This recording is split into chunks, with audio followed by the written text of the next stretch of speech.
আল্লাযীনা ইযা ফাআলু ফাহিশাতান আও যালামু আনফুসাহুম যাকারুল্লাহ।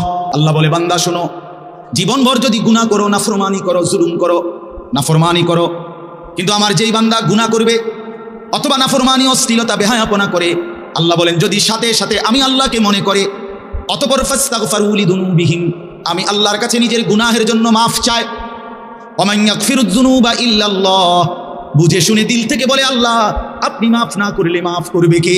ওয়ালাম ইউসিররু আলা মা ফাআলু ওয়া হুম ইয়ালামুন, আর আল্লাহকে বলে আল্লাহ এই গুনাহ আমি ছেড়ে দিলাম, ওয়া হুম ইয়ালামুন, জেনে বুঝে এমন নাফরমানি আর করব না, মাফ করে দেন।